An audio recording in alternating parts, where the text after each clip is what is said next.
ওরা যখন আমাকে জবাই করার জন্যে গাধার উপরে বসায় দিল, তখন আমি ওদেরকে বললাম যে ভাই তোমরা আমাকে ইয়া করে ফেলো না, জবাই করো না, তোমরা আমার পিছনে টাকায় গুলি করে দাও। তা ওরা বললো যে এটা কানুনি নিস, আমাদের নিয়মে নাই, তোকে জবাই করতেই হবে।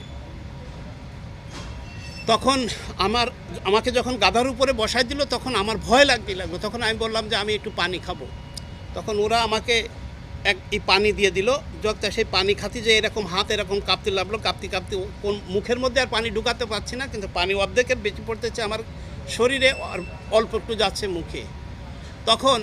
আমি তখন চিন্তা করলাম, আমাকে 2-3 পাক দেওয়ার পরে আমি তখন চিন্তা করলাম যে আমি হয়তো পৃথিবীতে আর বাঁচবো না, এই মেয়েটা হয়তো সারা জীবন আমাকে দোষ দিয়ে যাবে যে আমি কি করলাম। তারপরে আমি হয়তো তো সে জানবে না, কিন্তু আল্লাহ তো জানবে যে না আমি তার জন্যই দোয়া ইউনুস, লাস্ট তার যে রিকোয়েস্ট, সেই রিকোয়েস্টটা আমি শেষ রেখে যাচ্ছি। তখন আমি জোরে জোরে দোয়া ইউনুস পড়া শুরু করলাম। ওই যে আপনারা দেখছেন, সিনেমায় দেখছেন দোয়া ইউনুসের যে ওই যে আছে, গাধা ঘুরতেছে, গাধা যদি স্টাফ হয়ে যায় বা মাটির সাথে শেষ দিয়ে দেয় তখন ওরা জবাই করে ফেলবে, এটা হচ্ছে ওদের নিয়ম।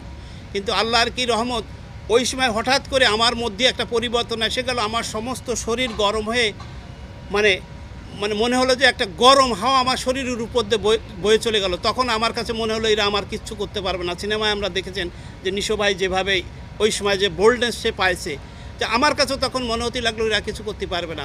তখন আমি জোরে জোরে দোয়া ইউনুস পড়তে লাগলাম, ভাই জোরে জোরে দোয়া ইউনুস পড়তে লাগলাম। আর ওরা মেরে আমার পিঠ সব ধস করে ফেলেছে, আমার শরীর নাই মেরে হয়তো দোয়া বন্ধ কর। আমি বলেছি না, আমি দোয়া বন্ধ করবো না। ও তখন আমার পিঠটাকে ঝাঁঝরা করে দিয়েছে AK-47 দিয়ে, কিন্তু আমি দোয়া থামি নাই।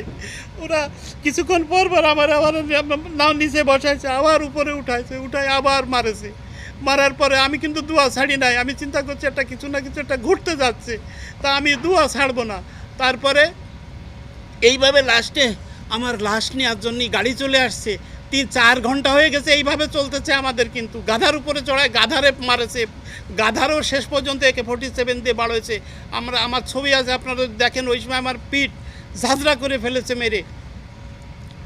আমি সে সময় ছবি তুলে রাখছি।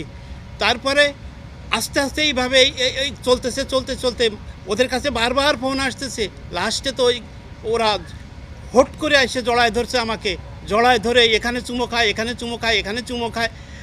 চুমো খায় বলে যে তুই খুব আল্লাহর খুব সহি নাফর, তোকে আর মারা যাবে না আমাদের কমান্ডার।